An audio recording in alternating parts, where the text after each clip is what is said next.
dernière table ronde qui concerne the Foresight and Food Security Policies, donc les politiques de la sécurité alimentaire. Donc c'est une table ronde qui a vocation de traiter la façon dont les parties prenantes peuvent utiliser les résultats et ou la méthodologie Agrimonterra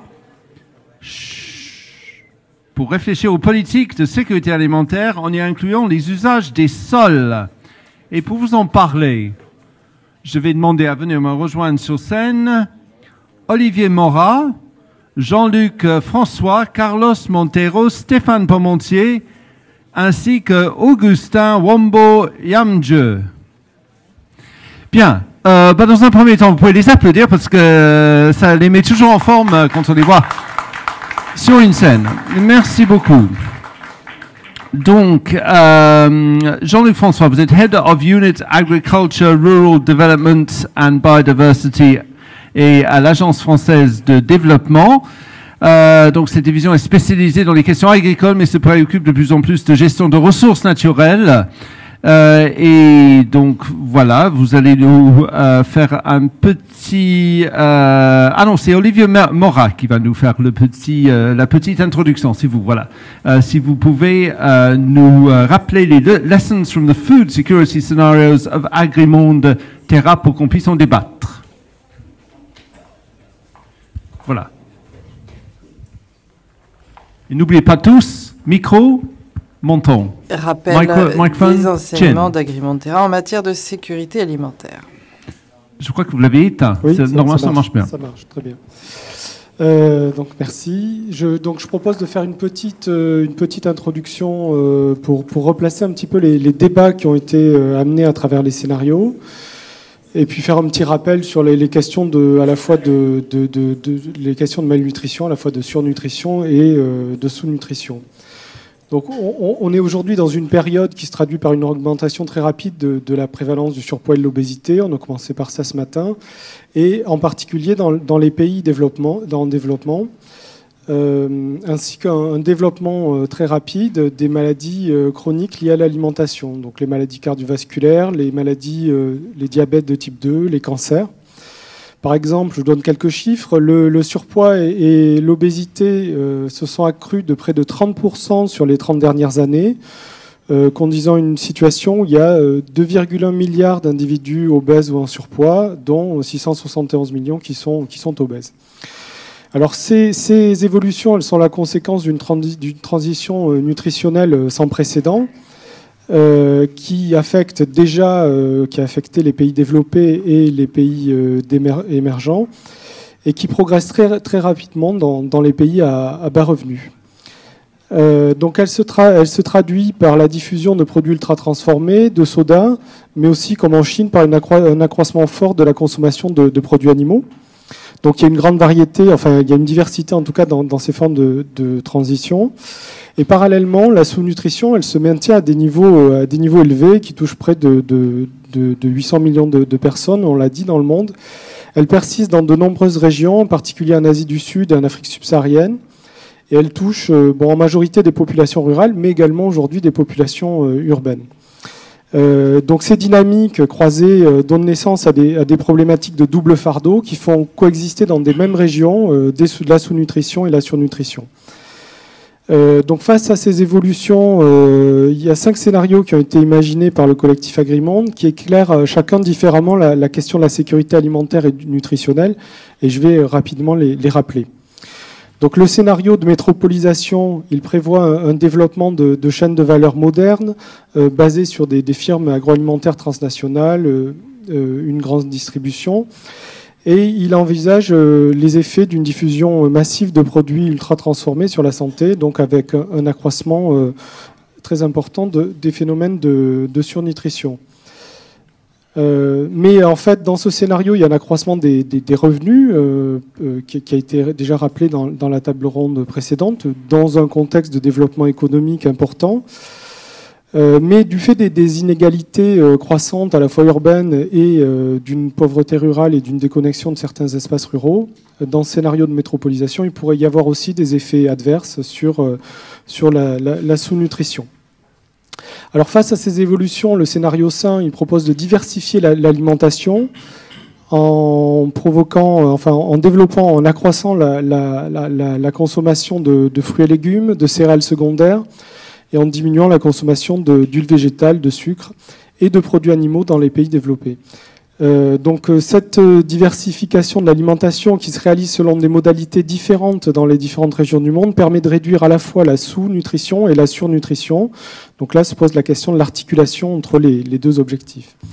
Le scénario régional pourrait permettre de stabiliser la surnutrition en conservant ou en maîtrisant, disons, les évolutions des régimes alimentaires traditionnels qui sont encore présents dans les différentes régions du monde, mais avec des effets ambivalents et complexes sur la sous-nutrition, du fait que ces régimes sont souvent justement pas assez diversifiés et dans un certain nombre de pays entraînent des carences en termes d'apport de protéines animales.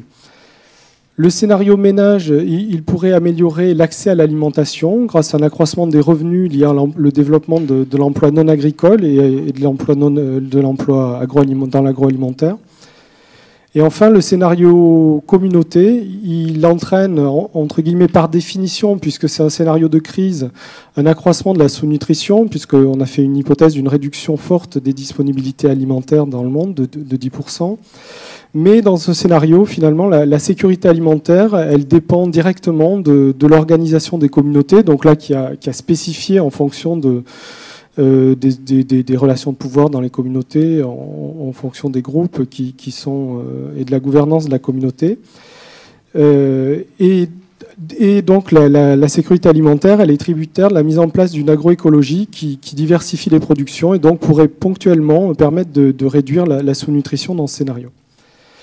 Alors pour conclure en tout cas mon exposé d'ouverture, quelques éléments qui montrent, disons, la diversité et les multiples facteurs qui concernent la sécurité alimentaire et nutritionnelle et son évolution future. Donc le premier, c'est l'évolution des chaînes d'approvisionnement alimentaire et des chaînes de valeur. Le second, c'est les dynamiques du commerce international des produits agricoles et alimentaires, donc là qui agissent notamment sur les disponibilités, entre autres. Le troisième, c'est les modalités des transformations rurales et urbaines, donc qui ont un effet direct sur l'accessibilité, sur les revenus des ménages. Et le dernier, qui oriente ces transitions, c'est les types de produits consommés et la relation qu'ils entretiennent avec les systèmes agricoles. Donc voilà pour ce que j'avais à dire. Merci beaucoup pour ces propos introductifs. Jean-Luc, François, je vous ai présenté tout à l'heure vos propos introductifs. Merci beaucoup. D'abord, je voudrais, avant peut-être de réagir sur ce qui vient d'être dit, dire que faire de la prospective pour l'agriculture, si on considère que l'agriculture n'est pas juste un sujet technique de volume de production ou un sujet économique, mais bien une façon de décrire un modèle de société, ça suppose que, comme cela a été dit, ça ne soit pas que des agronomes qui en parlent. Or, dans beaucoup de pays où intervient l'Agence française de développement, qui ne sont pas des pays de l'OCDE, l'agriculture, c'est d'abord la société du pays. C'est encore des géographies où 70, 80, 50% des gens vivent dans des zones rurales, où leur société est organisée, leur cosmologie, leur cosmogonie est organisée autour de l'agriculture. Donc, proposer des ruptures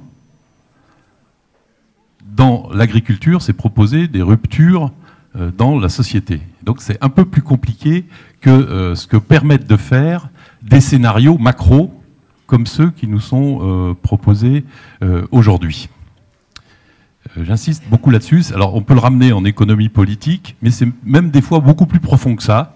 Hein, et ça a été, je pense, un peu rappelé dans ce que Ben Béchir vient de dire. N'oublions jamais de qui nous parlons. On ne parle pas d'agriculture de la même façon en Haïti, en Tunisie, en Colombie et au Myanmar. Parce que c'est ça qui structure l'ensemble de la société, de la famille à l'État. Voilà. Ensuite, évidemment, c'est quand même intéressant de susciter la discussion avec des scénarios tels que Agrimonterra nous les propose, dès lors que nous sommes bien très conscients, nous les humains, très conscients qu'il nous faut être en rupture par rapport à des trajectoires historiques, trajectoires qui ne sont au pluriel, hein, des trajectoires historiques d'évolution de nos sociétés, de nos inégalités, de nos modes de consommation. Et l'année qui vient de s'écouler, 2015, on adopte des ODD dont on peut être irrité de la longue liste des ODD, mais d'une certaine façon, cette longue liste veut dire on a un projet de société nouveau à construire partout, et avec des vraies ruptures. Et puis on a un agenda climat où en fait les scénarios médians ne se réaliseront pas, on sera dans le pessimiste, très probablement. Donc il faut changer. Dès lors, si on fait de la prospective en faisant de la prolongation de tendance avec de petites inflexions, on n'est pas du tout dans ce qu'il faut faire. On est bien dans la... Donc, et peut-on penser des ruptures? C'est ça la question. Alors si on se tourne vers les communautés, la tradition, etc., penser des ruptures, c'est extrêmement difficile. Donc je pense que c'est une espèce de mur devant lequel nous sommes. Et la vraie difficulté, parce que cela a été dit, je ne le répète pas, c'est bien d'avoir des macros à un moment pour qu'il y ait de la politique publique qui mette en œuvre les changements nécessaires. Il faut descendre au moins au niveau national. Il faut aussi, dans certaines régions, passer au niveau économique régional, mais de toute façon, il faut aussi passer à la petite région. Pourquoi? Parce qu'il faut entraîner l'adhésion des vrais acteurs. Or, l'adhésion des vrais acteurs, il se trouve que nous avons fait, en même temps que se faisait Agrimonterra, nous avons soutenu avec le CIRAD 2 petits scénarios de prospective dans 2 régions qui sont au-dessus de notre tête, le Vakinankarat à Madagascar et la région de Ségou au Mali. Et quand vous réunissez les acteurs en prenant bien soin, comme Madame l'a évoqué, d'avoir un panel équilibré, d'avoir des temps de discussion séparés pour que chacun puisse s'exprimer librement, je peux vous assurer que c'est pas les sujets Agrimonterra qui sortent. Les sujets qui sortent, c'est la sécurité, c'est les écoles, c'est l'eau, c'est les transports. C'est pas comment je vais cultiver dans mon champ. Donc comment on réconcilie cette approche-là avec un scénario de rupture mondiale, je ne sais pas. Mais il me semble que c'est à travers la politique publique que ça se fera. Et le politique, parce que Dieu merci, la démocratie avance, il a forcément un agenda de court terme. Donc rien ne se fera si on n'a pas des solutions qui apportent du bien-être, du mieux vivre dans les campagnes à très court terme. Je rentre d'Haïti. Proposer, comme certains, de reforester le pays, c'est juste inenvisageable si vous ne proposez pas aux agriculteurs haïtiens très pauvres, très morcelés, d'avoir dans les 3 ans qui viennent, et il faudra les soutenir jusque-là, des revenus nés de la forêt. Donc quel type de forêt on fait? Voilà. Et on est vraiment dans ces choses-là. Et alors à cet égard, je voudrais dire que donc je m'éloigne fort de vos sujets parce que on a tendance, nous professionnels de l'agriculture, à porter tous les fardeaux du monde sur nos épaules. C'est pas vrai. Le comportement alimentaire, c'est pas lié à ce qu'on cultive. C'est autre chose. Donc que ceux qui s'occupent de l'éducation et de l'éducation nutritionnelle fassent leur job. Si le maire de New York n'arrive pas à avoir gain de cause contre Coca-Cola, c'est pas le problème des agriculteurs qui produisent du sucre quand même. Donc ne mélangeons pas tout. Je trouve que l'idée de on serait responsable de la sécurité alimentaire parce qu'on est agriculteur, c'est faux. Il y a des gens qui ont faim parce qu'ils sont pauvres, donc c'est un sujet d'inégalité sociale. Alors évidemment, quand on arrive dans certaines géographies, les pauvres sont dans les campagnes. Donc là, on revient dans le jeu. Mais quand même, séparons bien les choses. Sinon, on sera responsable de tout et on ne fera rien de bien. Voilà. Je pense que, alors, je pense que les 4 grands moteurs de la décision politique aujourd'hui dans les pays où nous travaillons, c'est de moins en moins la sécurité alimentaire, c'est de moins en moins la souveraineté alimentaire, c'est de plus en plus la balance commerciale. Qu'est-ce que, compte tenu de mon capital naturel, je peux produire qui me rapporte le plus en valeur et en emploi? Donc c'est balance commerciale et emploi. Je pense qu'il y a une inquiétude croissante autour du climat parce que les changements ont déjà commencé. Et il y a une vraie réalité qui est assez bien traitée, je trouve, dans les prospectives, qui est la demande en protéines animales. Je faisais le même commentaire que certains. N'oublions jamais le potentiel énorme de l'aquaculture et de la pisciculture continentale, à base de consommateurs primaires d'ailleurs, surtout. Bon, et donc ça sera un vrai driver. Voilà. Ensuite, il y a un sujet qui a été évoqué, qui évidemment est fondamental, qu'on appelle foncier, mais qui en fait, là aussi, il faut bien distinguer différentes choses. Il y a d'abord la structure des exploitations agricoles, puisque le problème, c'est de répondre à une demande vraie sociale, de mieux vivre. C'est la taille de l'exploitation agricole qui est elle-même fonction de ce que je peux vendre et de ce que je peux sortir comme rendement. Donc ce lien structure que nous connaissons bien dans la politique agricole française est très déterminant. Deuxièmement, il faut faire la différence entre l'exploitation, le droit d'exploiter et le droit sur le foncier. En effet, il y a des droits historiques sur le foncier qu'il faut reconnaître, sans quoi on va au clash politique. C'est sûr. Mais ça ne veut pas dire que la reconnaissance du droit historique des communautés génère de l'agriculture. C'est pas vrai. On a aujourd'hui des signes évidents que des caciques locaux, se voyant redonner des droits, n'en font rien de bien. Et en particulier, ne permettent pas à des jeunes de démarrer une activité agricole. On a des histoires dramatiques. Et je pense qu'on peut en trouver, y compris en Afrique du Sud, où le gouvernement, avec des difficultés que l'on connaît, essaye des programmes de restitution des terres, non seulement dans une logique de black economic empowerment, reproduisant à l'essentiel, à l'identique, les inégalités foncières, mais en donnant aux communautés aussi. Donc il y a aussi bien cette distinction à avoir. C'est le droit d'exploiter qui est plus important que le droit de propriété. Donc il y a un travail là-dessus. Et enfin, le lien très important, c'est sur l'usage des terres.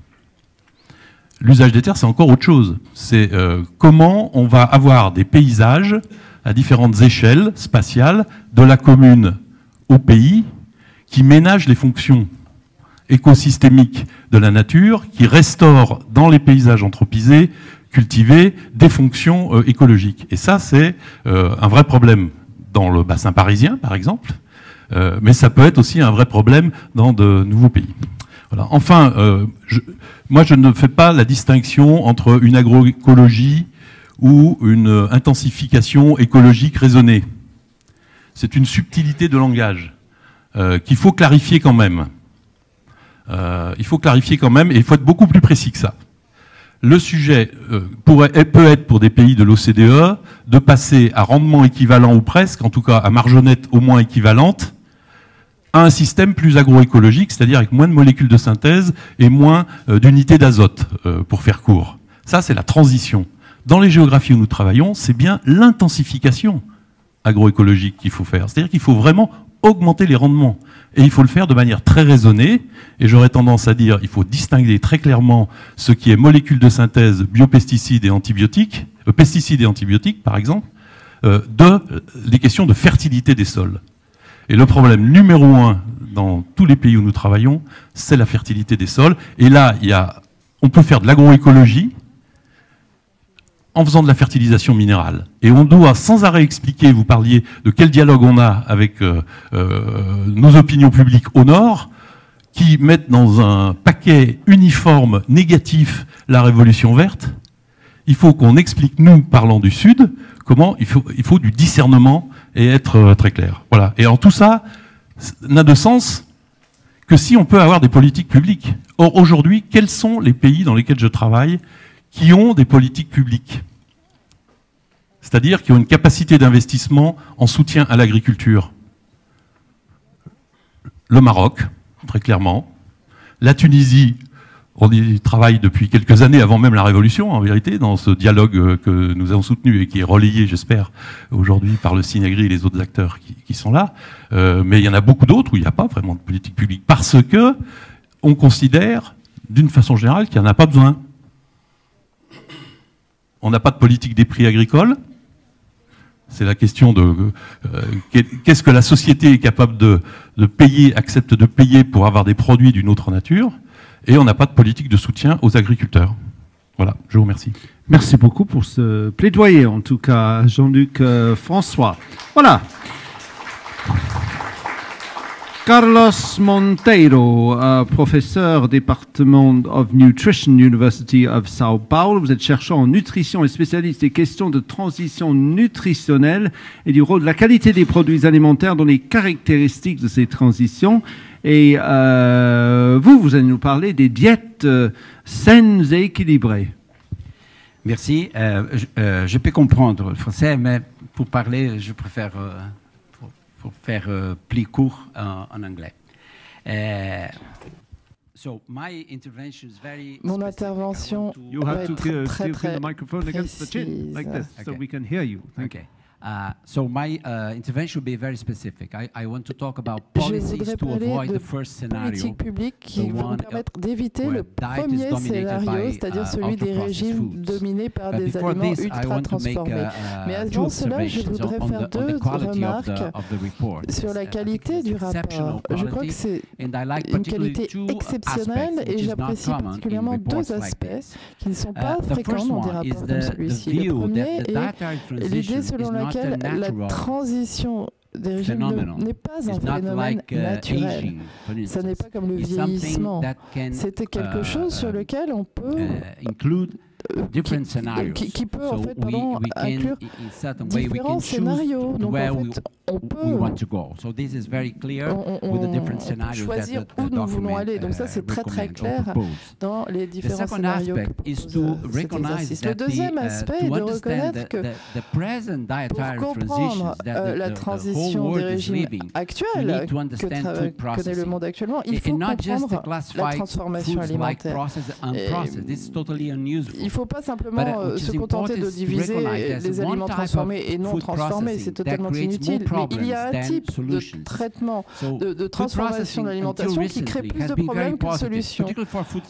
Donc, maintenant, avec la création des aliments ultra transformés, la contribution de l'industrie agroalimentaire est devenue très négative. Et le fait que le rapport utilise ce concept d'aliments ultra transformés est très important. Une observation sur le premier scénario. Il y a deux possibilités à l'intérieur. Donc la métropolisation augmenterait la consommation d'aliments ultra transformés et la métropolisation qui entraînerait la consommation d'aliments carnés. Et quand on voit la transition des régimes alimentaires dans beaucoup de pays, on voit un troisième scénario qui est encore pire que ces deux-là, qui combine l'augmentation de la consommation d'aliments ultra transformés et l'augmentation de la consommation de produits d'origine animale. Et en fait, les aliments ultra transformés contiennent beaucoup de sucre, d'amidon, d'huile végétale. Ils comprennent aussi parfois des aliments végétaux. Mais pour comprendre en fait, l'alimentation, il faut comprendre l'ensemble. En fait, on ne choisit pas des aliments un par un. Les gens choisissent un groupe d'aliments. Et donc, dans nos études, nous montrons que quand les gens préfèrent dans leur régime avoir plus d'aliments ultra transformés, ce qu'ils font avec l'autre partie non ultra transformée, eh bien, c'est qu'ils ajoutent encore plus d'aliments d'origine animale. En fait, il y a une raison, c'est que les aliments ultra transformés sont plus faciles, il n'y a rien à préparer, il n'y a pas besoin de faire la cuisine. Et pour cette raison, les ménages qui sont habitués à consommer beaucoup d'aliments ultra transformés, quand ils préparent des aliments non transformés, eh bien, ils préfèrent la viande, le lait, les fruits parfois, des choses qui ne requièrent pas d'être longuement cuisinées. Donc, il y a beaucoup de chances que dans de nombreux pays, si on ne fait rien, il y aura une augmentation de la consommation d'aliments ultra transformés et aussi de produits d'origine animale. Et donc ça, ce serait surtout pour les pays à revenus faibles ou intermédiaires. Mais pourquoi s'inquiéter des aliments ultra transformés? C'est en fait notre groupe qui a développé le concept d'aliments ultra transformés. En fait, ce sont des aliments qui sont produits en détruisant d'autres aliments. En fait, les aliments ultra transformés sont des assemblages to have an ultra-processed food, you have to destroy food. And because of this, you have a nutrient profile of foods which is very unhealthy. So we published several studies in different countries showing that always, in every country we study up to now, when you compare the group of ultra-processed foods that are consumed in that country with the rest of diet, the disadvantages of these ultra-processed foods is very clear. They provide less fiber, less protein, they provide less water, they provide more saturated fat, more sugar, less micronutrients. So we are not talking just about obesity and diabetes and other chronic diseases, but also we are talking about nutrition deficiencies. So ultra-processed foods in terms of the impact on the diet is very negative. And then you have also less evidence, but there's still evidence, there are already evidence showing factuel qui montre que la consommation accrue d'aliments ultra-transformés est associée à l'obésité, le diabète et d'autres maladies chroniques. Nous avons une multitude de raisons de ne pas aimer ces aliments ultra-transformés. Mais quelle politique, comment pouvons-nous aller vers ce scénario sain ou régional? Pour le comprendre, il faut comprendre quels sont les déterminants de la consommation accrue d'aliments ultra-transformés. J'en identifie 4. Premièrement, le prix. Ces produits tendent à être moins chers que la vraie nourriture, l'alimentation traditionnelle. Alors pourquoi sont-ils moins chers? Parce qu'ils sont fabriqués avec seulement quelques foods like corn, like soy, like sugarcane. Le maïs, le soja, le sucre de canne. Et donc les ingrédients des éléments, des aliments ultra-transformés en fait sont très peu chers. C'est pour ça que c'est un secteur très rentable parce qu'en fait on ajoute de la valeur. Profits from these products. Il y a plus de valeur ajoutée. Relatively, they tend to cost less. Donc, they are very convenient. You don't need to cook to prepare. Ils sont très pratiques. Third, pas de préparation et de cuisson. They are hyper palatable. Deuxièmement, ils sont très séduisants. Ils sont hyper ils sont flatteurs pour le palais. Hyper bons. How you achieve hyper palatability or high attractiveness of these products? Comment est-ce qu'on fait pour que ces produits soient aussi plaisants? In general, you need expensive ingredients to make something delicious. Quand on fait de la cuisine, il faut employer de bons ingrédients qui sont chers. Mais l'industrie est capable de transformer des amidons, des sucres et des huiles végétales en produits délicieux avec des technologies modernes, essentiellement avec les additifs. Est-ce que délicieux? Est-ce que tout le monde trouve que c'est délicieux ou est-ce que c'est culturel? Il y a des choses que je trouve délicieuses et que les Français ne trouvent pas bon du tout. Les Américains aussi n'aiment pas tous la même chose. Délicieux, je suis sûr qu'en Afrique, il y a des choses que vous n'avez pas les mêmes. Say hyper palatable, artificially hyper palatable, because delicious, you are right. I should put in quotes delicious, right? Because they have a cultural meaning. But in any case, with additives in the past were used to prolong duration of food. The role of additives today is different. Is to give to products that would be very donner à des produits qui seraient sans aucun intérêt by using colorants, flavors, une valeur attractive avec des colorants, des stabilisants, des agents de texture. Les additifs donc permettent à l'industrie agroalimentaire de transformer des ingrédients très bon marché en quelque chose que les gens aiment manger. Alors donc ça c'est le troisième facteur. Le quatrième facteur c'est le marketing. In any country of the world, I mean, if you do a brief study on the advertisement in TVs, which are very expensive, you see that you have telephone companies, car companies, maybe some banks, and then the food industry. And the food, not all the food industry, but the food industry that produce ultra-processed foods. And how this is possible? Because the products are very profitable. And today, you only can use modern techniques of marketing if you have big profits, and big profits are associated with ultra-processed foods. Considering these 4 drivers, what would be the policies necessary First one, taxes, fiscal policies. And for every example that I'll give here from policies to avoid increasing consumption of ultra-processed foods, we do have countries that are practicing this policy. So taxation, fiscal policies. Mexico is the most recent example of taxation of part of ultra-processed foods, but in other countries we find this also.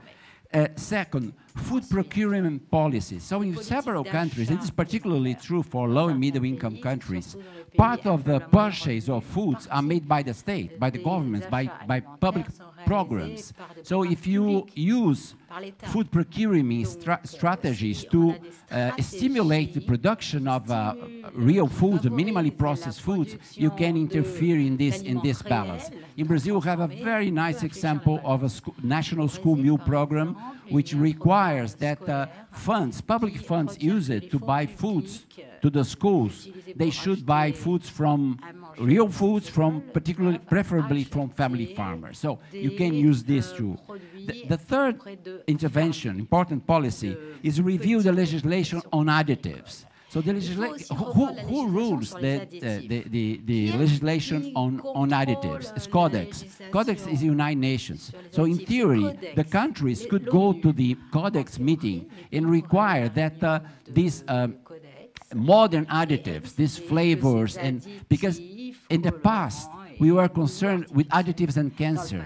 But today, with additives, what you do is overfeeding. So by using additives, you fool the organism. So the organism is stimulated to consume more. So then additives should be, the legislation around additives should be reviewed. The problem is that the representatives of the countries that go to these meetings, they defend the interest of the industry. They don't defend the interest of the population. The fourth intervention or policy will be review of marketing regulation. So again here, in terms of additives, we don't have any country that made any progress because this depends on Codex. But the marketing regulation, then you have several examples. In France, I mean, there's good regulation in terms of marketing. In Chile now, they have a very interesting new regulation. So a few countries are moving the right direction. And finally, my final point is that countries need urgently review their national dietary guidelines. The national dietary guidelines, until the present, are almost useless because they are confused. They are based on nutrients. They recommend people not to consume too much saturated fat or avoid sodium. So they don't say they don't have clear message. So the clear message should be the promotion, the valuing of traditional dietary guidelines, and again, traditional dietary patterns, and this is applicable, again, particularly to low and middle income countries, which still have traditional dietary patterns practiced by the population. So these dietary guidelines must protect traditional dietary patterns because they are much superior than the new dietary patterns based on ultra-processed foods. And again, we have some countries that are reviewing that dietary guidelines. And well, to summarize, I think with these policies that I suggest, I think we can avoid the first scenario and we can probably stimulate the scenario of a healthy diet or the regional scenario. Thank you. Thank you. It was very interesting. Thank you very much indeed. Obrigado. Stéphane Parmentier, your policy advisor on food and agriculture for Oxfam Solidarité à Bruxelles. Donc, c'est une ONG internationale qui est assez connue, je pense. Est-ce que vous avez fait partie du Scenario Advisory Committee, donc je pense que vous allez nous parler de ça, ou quelques propos introductifs en tout cas. Oui, deux petites remarques préliminaires. Je m'exprime aussi au nom d'Antonio Onorati, d'une ONG italienne qui s'appelle Croce Via, qui faisait aussi partie du comité des scénarios. On s'est un petit peu concerté en discutant un peu sur quels étaient un peu les messages clés qu'on voulait un peu mettre en avant. Deuxième remarque préliminaire, c'est que je voulais quand même aussi le souligner, même si ça a déjà été fait par d'autres, Félicitations à l'équipe Agrément Terra, Sira d'INRA pour le travail qui a été fait, parce que c'est un travail assez colossal. Et autant, bon, en tant que représentant de société civile, je ne peux être que enthousiaste à l'idée de dire, bon, d'autres exercices prospectifs pourraient intégrer des aspects de politique, de gouvernance, etc., parce que c'est là-dessus qu'on travaille au quotidien. Autant il faut se rendre compte de l'ampleur du boulot qui a été fait, et peut-être qu'avec un an de plus, on aurait pu le faire, mais je pense qu'avec le temps imparti, c'est un travail assez conséquent. Je voudrais faire rapidement 8 points. Si je suis trop long, vous me coupez. Et tant pis si bon, c'est à moi de faire un effort. Bon, les 3 premiers vont être assez brefs parce que c'est pas la peine d'y passer trop de temps. D'autres intervenants ont déjà souligné. Premier point, c'est de rappeler en guise de préliminaire combien la lutte pour la sécurité alimentaire va de pair avec la lutte contre la pauvreté, en particulier la pauvreté rurale. Il faut garder, je pense, c'est toujours très important comme fil rouge, que sur les à peu près 800 millions de personnes sous-alimentées, la majeure partie, ce sont bien des personnes qui dépendent directement ou indirectement de l'agriculture, en tout cas en partie, pour assurer leurs moyens de subsistance. Donc ça veut dire que quand on cherche à adresser les questions de sécurité alimentaire, il faut rester conséquent tout au long du processus avec ce public cible-là.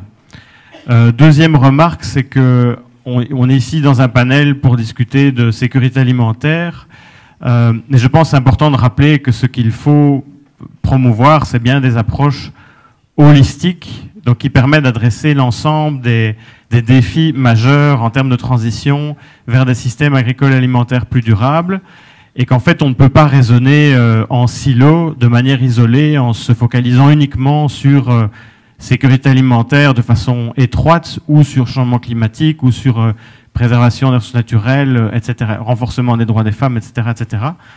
Il faut privilégier des approches qui, au niveau global, permettent de faire un peu la synthèse de tout ça, d'adresser l'ensemble de ces enjeux, à la fois parce que tous ces enjeux sont très importants, mais aussi parce que tout est dans tout. On a bien vu les impasses du modèle agro-industriel des dernières décennies montrent bien combien, par exemple, se focaliser uniquement sur des objectifs de croissance, de rendement à court terme, nous amène un peu droit dans le mur en termes de préservation des ressources naturelles, de la biodiversité ou de changement climatique, par exemple. Troisième point, c'est sur l'accès à la terre, la gouvernance foncière. Là aussi, je ne vais pas passer beaucoup de temps parce que ça a déjà été souligné par de nombreux intervenants, Michael Taylor notamment, d'autres également. Mais c'est de fait absolument crucial, vital, de pouvoir garantir cet accès à la terre, sécuriser les droits fonciers, en particulier pour les groupes faibles, vulnérables, marginalisés sur le terrain, qui dépendent de la terre et des ressources naturelles liées pour assurer l'ensemble de leurs moyens de subsistance et entre autres pour garantir leur sécurité alimentaire. Quatrième point, je pense que c'est un message fort qui est peut-être une des premières valeurs ajoutées de l'étude prospective pour moi de Agrément Terra. Même si ça, en soi, ce n'est pas novateur, parce que ça va dans le sens d'autres exercices qui ont été faits, mais avec une méthodologie ici qui est affinée, qui est plus poussée, qui va, je pense, plus loin, donc en termes de scénario d'usage des terres, etc., et dans la compréhension des drivers de changement d'affectation, d'utilisation des terres, c'est que clairement le business as usual option du modèle agro-industriel dominant actuel, c'est vraiment absolument pas viable. Ça nous conduit déjà à des impasses aujourd'hui avec les 800 millions de personnes qui souffrent de la faim et autres.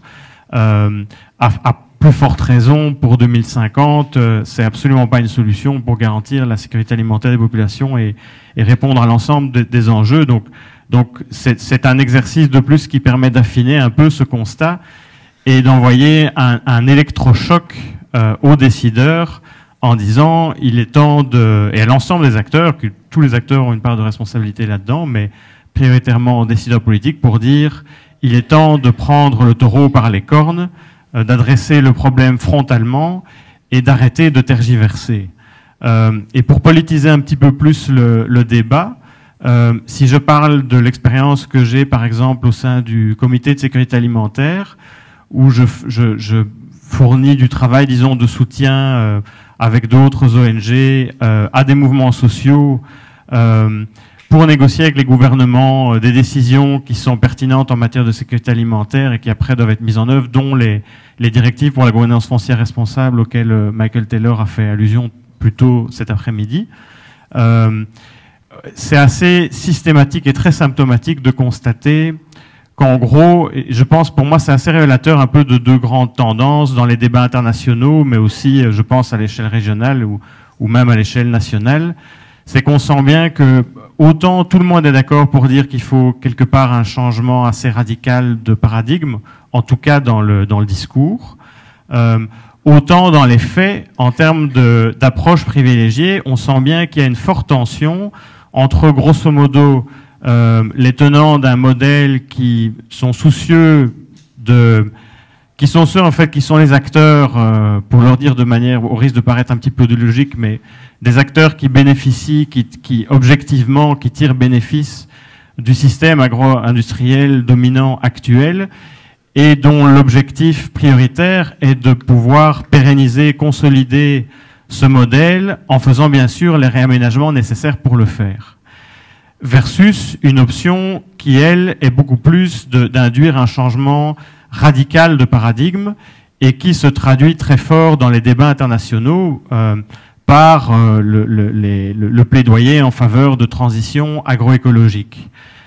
Pour préciser de quoi on parle en termes de transition agroécologique, l'agroécologie, du point de vue des mouvements sociaux, qui ont précisé un peu leur vision lors d'un forum international au centre Nieleni l'année passée, en mars 2015, au Mali, ça n'est pas un ensemble de pratiques considérées comme solution miracle qui suffirait d'identifier une fois pour toutes et qu'on pourrait utiliser de manière très top-down en se déplaçant d'un pays à l'autre, d'une sous-région à l'autre, en disant voilà les solutions miracles pour préserver davantage la biodiversité, etc., etc., lutter contre le changement climatique, appliquez-les et tout ira mieux dans le meilleur des mondes pour tout le monde. L'agroécologie, en termes d'approche agricole et même progressivement de système alimentaire plus largement au-delà du seul secteur agricole, c'est beaucoup plus une méthode, un processus holistique de transition qui en fait nous donne des clés pour opérer des transitions qui nous donnent un maximum de chances en fait d'améliorer le mieux possible, d'obtenir les meilleurs gains possibles en matière d'amélioration de la durabilité en prenant en compte les enjeux spécifiques de chaque contexte, ce qui va se traduire par des solutions techniques toujours différentes d'un contexte à l'autre.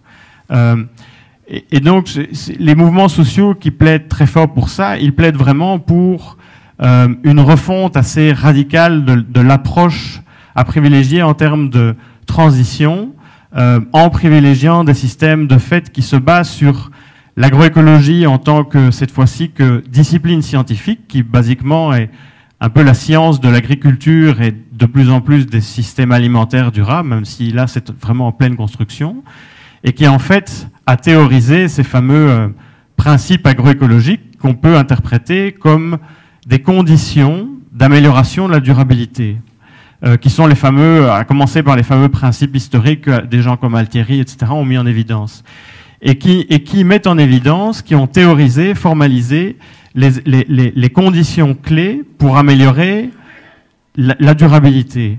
Ces conditions sont universelles, mais évidemment, elles se concrétisent dans des solutions techniques toujours différentes.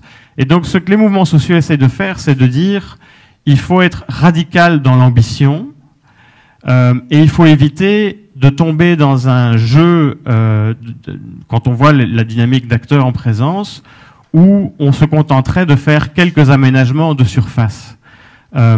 Et donc là, je voudrais faire le lien avec ce que Jean-Luc François mettait en évidence sur l'intensification durable et d'un côté l'agroécologie. Autant je suis complètement d'accord sur le fait qu'il ne faut pas jouer en soi sur les mots, que ce qui compte, c'est ce qu'on met vraiment derrière sur le terrain. Autant il faut aussi être conscient, dans des enceintes, par exemple, comme le comité de sécurité alimentaire, que de manière assez systématique, il y a une opposition qui se cristallise sur ces approches, ces paradigmes généraux, que ce n'est pas un hasard si chaque fois que la société civile s'exprime, les mouvements sociaux, pour dire on veut faire reconnaître l'agroécologie dans tel texte qu'on est en train de négocier avec les gouvernements, si de manière systématique, juste après ça, des représentants de firmes agrochimiques lèvent la main en demandant, puisqu'on fait référence à l'agroécologie, incluons tout de suite l'intensification durable. Je pense qu'il faut être réaliste, ne pas être naïf et rester connecté et lucide sur la réalité des rapports de force en présence. Après, je pense que ce qu'il faut faire, c'est privilégier des processus de transition qui soient très ambitieux, encore une fois, en termes de marge de manœuvre, mais qui, bien sûr, ne vont pas se traduire dans des situations concrètes par le fait de dire, de manière idéologique et radicale, dans tous les contextes, on va se passer d'intrants chimiques. L'agroécologie ne dit pas ça, par exemple. Alors, en lien avec ça, sur intensification durable et agroécologie, je voudrais juste apporter 2 ou 3 éléments peut-être de bémol ou de complément, de mise un peu en perspective de certains constats qui ont été faits ce matin. Je pense que ça n'est pas une lacune pour moi de l'exercice de prospective, parce qu'en fait, l'exercice est basé sur les données quantitatives existantes, et il se fait que ces données sont limitées, et on fait avec ce qu'on a. Mais au sein du comité des scénarios, on a relevé une série de limites dans la quantification du fait de dire un scénario de transition agroécologique de l'agroécologie va impliquer, je pense que c'était un chiffre de moins 7% d'ici 2050 de surface de forêt versus un scénario où l'intensification durable permettrait une baisse simplement de 1,5%. Il y a certaines limites méthodologiques dans ce calcul, qui sont entre autres le fait que dans les estimations de réduction de rendement, on a assimilé l'agroécologie à l'agriculture bio. Or, ça n'est pas la même chose. Le fait est qu'on n'a pas de chiffres, évidemment, pour simuler de manière crédible et fiable les estimations de croissance de rendement et de productivité de la terre pour les approches agroécologiques, parce que ça touche à une telle diversité d'approches et parce que ça concerne des processus de transition et pas un catalogue de techniques qui fait qu'évidemment c'est compliqué.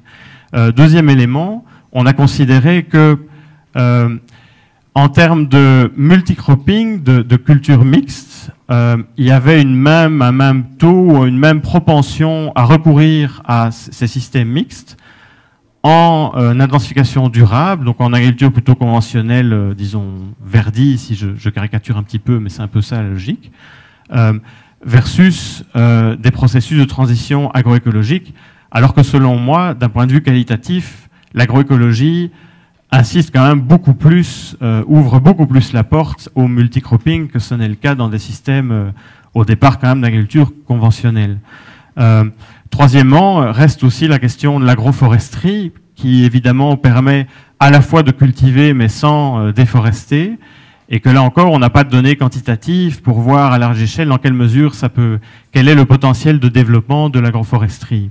Je pense que si on intégrait tout ça, si on avait les données quantitatives pour le faire, je soupçonne, mais c'est un pur point de vue personnel, qu'on n'aurait pas ces chiffres-là. À côté de ça, je pense qu'il faut aussi mettre les choses en perspective, en élargissant évidemment l'ensemble des fonctions qui ne sont pas seulement les croissances de rendement, mais qui sont les services écosystémiques, les fonctions écosystémiques, je veux dire le capital social, le renforcement des droits des femmes, dans quelle mesure on est capable d'adresser la question des rapports de force, ce qui dans le mouvement de l'agroécologie, puisque l'agroécologie c'est aussi un mouvement social et politique, est très fort présent, alors que ces aspects plus politiques qui sont pourtant centraux dans la question de la gouvernance des systèmes agricoles alimentaires sont absents d'une approche, disons, plus conventionnelle en termes d'intensification durable. Et enfin... Dernier point, si vous... Oui. Pour m'arrêter là, je voudrais dire sur la question disons, de la logique multi-acteurs, qui de fait est très importante pour promouvoir des solutions réalistes, crédibles, et on se donne vraiment les moyens à large échelle d'opérer ces transitions avec succès. Il faut rester, je pense, bien conscient de ces rapports de force, et je pense qu'il faut être vigilant à ne pas trop vite non plus tomber dans une logique multi-acteurs où on dirait simplement on rassemble juste tous les acteurs avec l'idée que tout le monde va se mettre d'accord en bonne intelligence, mais il y a des rapports de force qui sont tels que certains certains acteurs en écrasent parfois certains autres, que l'État, les pouvoirs publics ont un rôle très important à jouer pour réguler ces échanges-là. Et que donc tout le monde n'est pas sur le même pied d'égalité non plus là-dedans. Il y a des gens qui sont affectés, dont les droits fondamentaux sont violés, etc. D'autres qui violent ces droits, et donc il faut aussi faire attention à la manière dont on l'articule dans la pratique. Je m'arrête là, j'aurai un autre point, mais sur lequel je reviendrai peut-être plus tard dans le débat. Ok, parfait, merci beaucoup. Alors, last but by no means least, nous avons Augustin Wombo-Yomje, NEPAD's Comprehensive Africa Agriculture Development Programme de Johannesburg. Alors, évidemment, on a parlé beaucoup de l'Afrique, mais vous voulez en parler de façon beaucoup plus proche. Quels sont vos propos introductifs de cette table ronde qui tire vers sa fin déjà? Merci beaucoup, Alex. Je suis très content parce que vous avez réussi à prononcer mon nom exactement comme moi je le souhaite.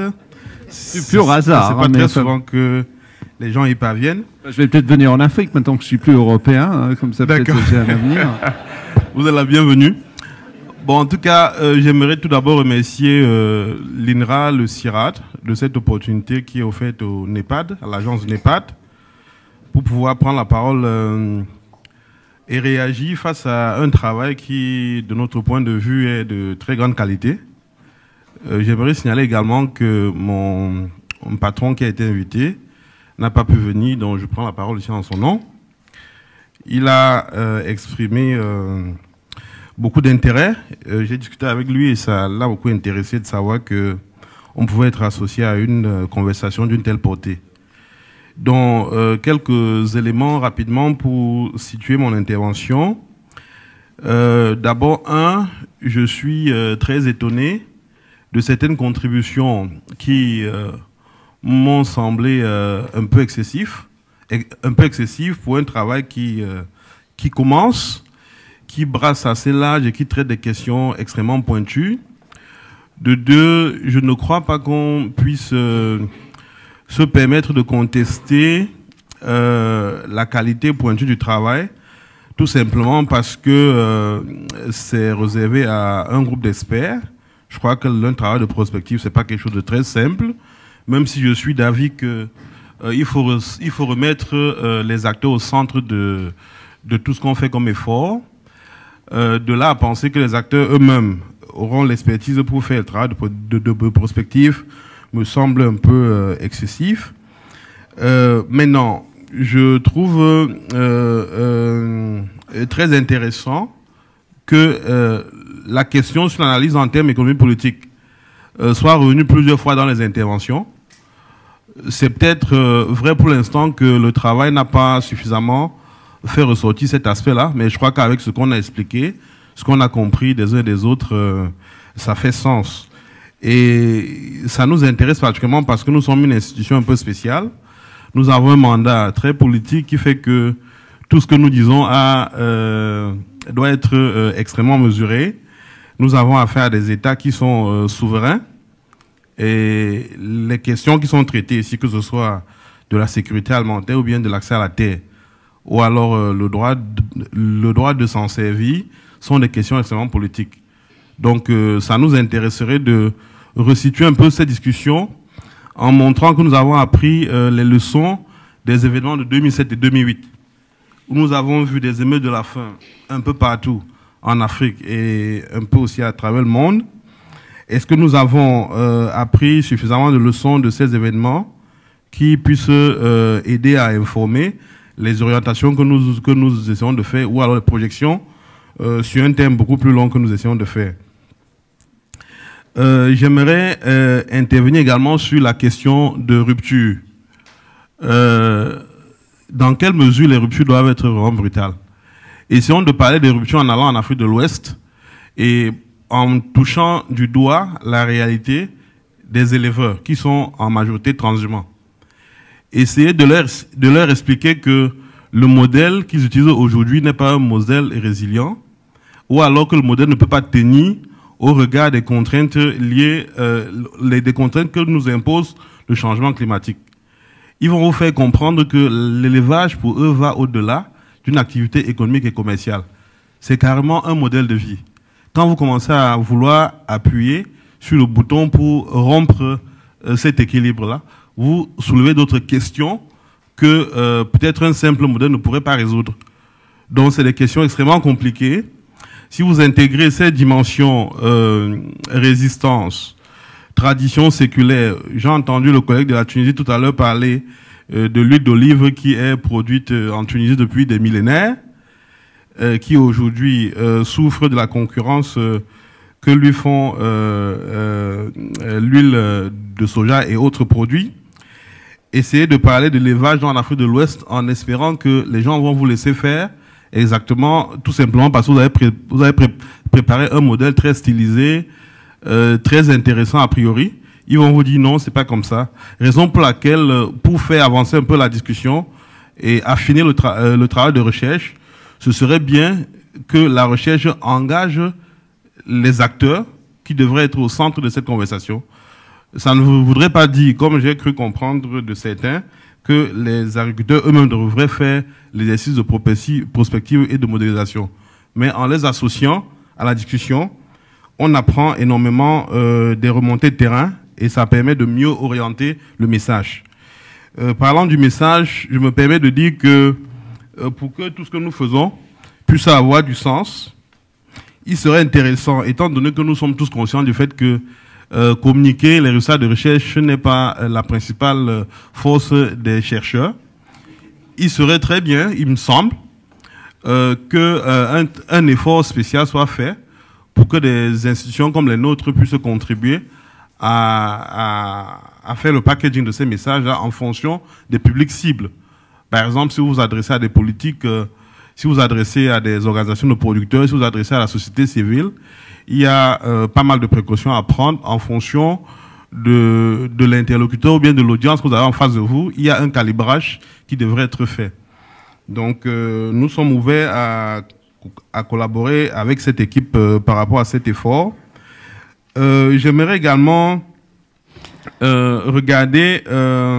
j'aimerais également écouter l'avis du comité des scénarios sur un scénario particulier que je peux résumer en opération migrant ou alors migration de retour. Ça a été dit en anglais, j'ai pas retenu l'expression en anglais, mais quand je simplifie, ça veut dire faire partie les gens des zones urbanisées pour qu'ils repeuplent les milieux ruraux. J'aimerais bien comprendre, c'est pas quelque chose de tout à fait nouveau, c'est quelque chose qui a été à la mode quand j'étais encore à l'école d'agronomie il y a une vingtaine d'années de cela.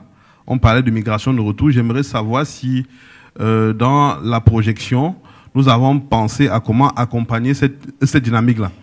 Parce que je viens d'un continent où les préoccupations d'urbanisation rapide sont telles que tout le monde pense que si rien n'est fait aujourd'hui, demain on sera très débordé et qu'il est peut-être grand temps de commencer à réfléchir à des alternatives qui pourront faire qu'il n'y ait pas de surchauffe en milieu urbain.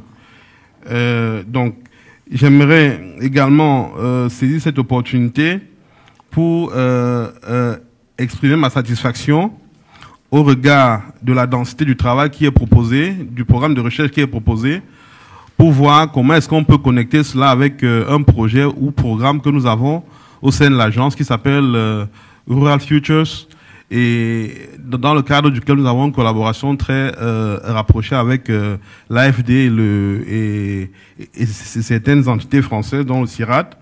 J'aimerais voir dans quelle mesure ce travail peut aider à renforcer la dimension think tank du NEPAD, ne serait-ce que pour cet aspect futur possible pour l'agriculture et l'utilisation des terres. Donc c'est un appel que je lance ici en disant que nous sommes au sein du NEPAD intéressés à voir comment prolonger cette conversation, bien entendu peut-être en dehors de cette enceinte. J'ai écouté plusieurs questions. Je me permets également de revenir sur la question de rupture. Nous avons dit par exemple qu'il faut encourager des ruptures et éviter de faire un peu dans, je dirais, de la cosmétique de surface. Qu'il faut aller, c'est pas les termes que Jean-Luc François a utilisés, mais j'essaie de le paraphraser. Prenons le cas de l'accès à la terre par exemple. Je sais qu'en Afrique de l'Ouest, les pays ont beaucoup résisté face à l'appel qui leur demandait de légiférer sur un droit, je dirais, régional pour l'accès à la terre. Est-ce que vous pensez qu'ils peuvent entendre un langage de rupture? La rupture, dans ce cas, voudrait par exemple dire que des pays qui ont dit que la question foncière est encore trop compliquée pour l'instant, pour faire l'objet d'une législation régionale.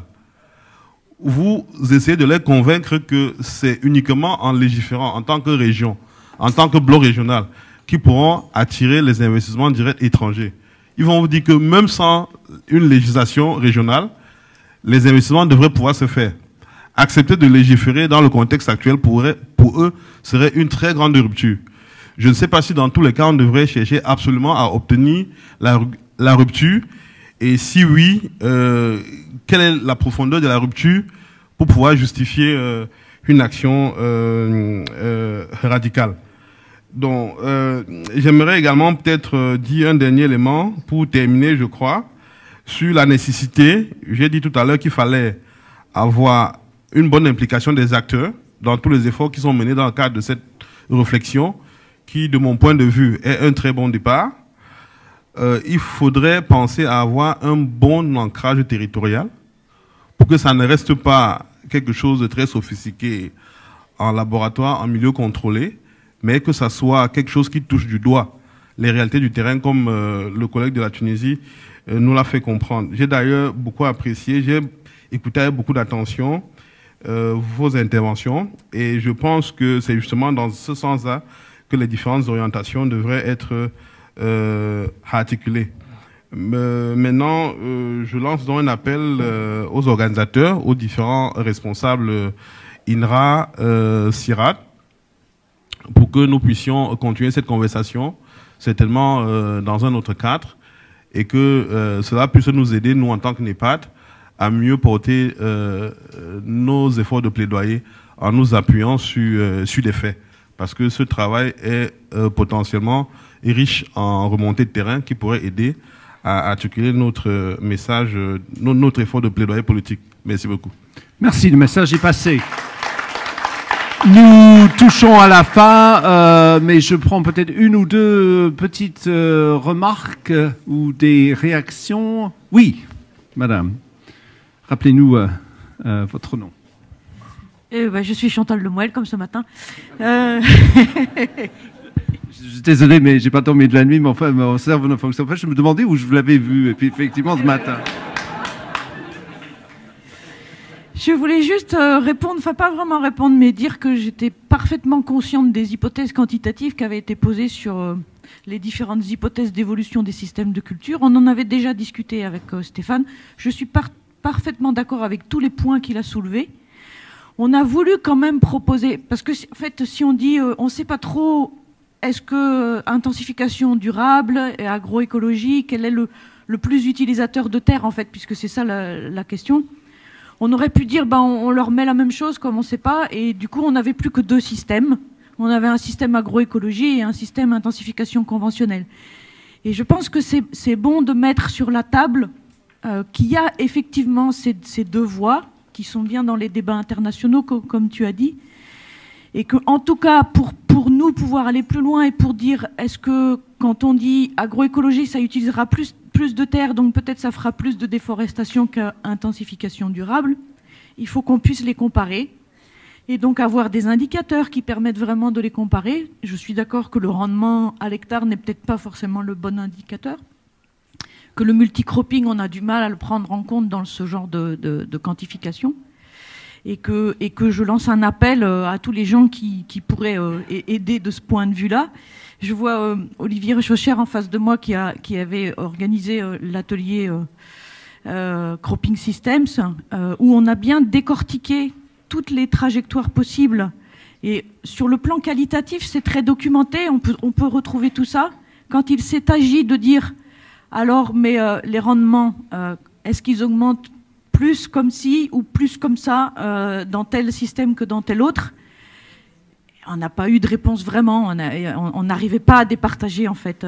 Et donc finalement l'équipe projet, en accord avec le comité des scénarios, a pris une décision. Et comme on travaille avec les yield gaps, c'est tout simple ce qu'on a fait. Dans l'intensification conventionnelle, d'ici 2050, on suppose que les yield gaps sont réduits de 50%. Dans intensification durable, on suppose qu'ils sont réduits de 40%. Et dans agroécologie, on suppose qu'ils sont réduits de 30%. Donc forcément, agroécologie utilise plus de terre que les autres. Mais il y a une petite subtilité que je voudrais vous dire dans nos hypothèses quantitatives. C'est que ça, c'est en moyenne pour des groupes de produits, mais qu'à l'intérieur des groupes, finalement, on a supposé qu'il y avait du progrès technique induit et on prend en compte le régime alimentaire qui est utilisé en même temps que le système. Et en fait, on se dit que les cultures qui vont être plus demandées vont avoir plus de recherche et vont avoir un peu plus de progrès technique. Donc, dire que agroécologie, c'est toujours moins bon que les autres, c'est pas vrai, parce que quand agroécologie est utilisée avec le régime sain, eh ben les rendements des fruits et légumes augmentent quand même plus avec agroécologie qu'avec les autres systèmes de culture. C'est ça un petit peu la subtilité que je voulais vous donner avant de partir. Merci, merci beaucoup. Peut-être une remarque ou commentaire? Oui, monsieur. Puis nous allons terminer la table ronde parce que l'heure touche à la fin. Merci beaucoup.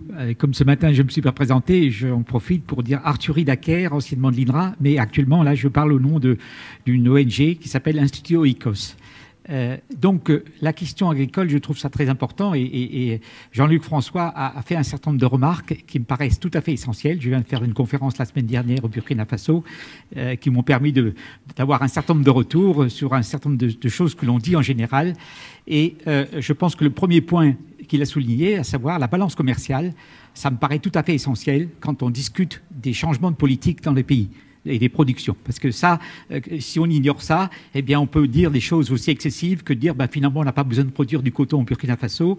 Comment est-ce que vous maintenez la balance commerciale? Comment vous faites l'équilibre? C'est absolument incroyable comment on peut... Il n'y a pas de solution, mais n'empêche que c'est le genre de réflexion qui arrive sur la table. Deuxième point, à savoir que c'est également très intéressant, et je suis tout à fait d'accord avec Jean-Luc François, sur la distinction qu'il fait entre les différents types d'intrants, notamment entre les hormones, entre les produits phytosanitaires et puis les engrais. Là, il y a une confusion terrible de façon générale dans toutes les discussions et au niveau de la presse, et qu'il faut absolument séparer les deux, ça n'a pas les mêmes conséquences. Et je voudrais dire que, par exemple, au niveau des intrants, un troisième point qui est important de souligner, c'est que quand on regarde l'Afrique, il faudrait distinguer ce qu'on appelle une agriculture dans laquelle on met des intrants, normalement, et conventionnels, donc chimiques, de l'agriculture biologique, qui, chez nous, quand elle est réellement biologique, notamment dans le maraîchage, il y a beaucoup d'intrants, mais biologiques, qui sont plus chers, mais ça existe.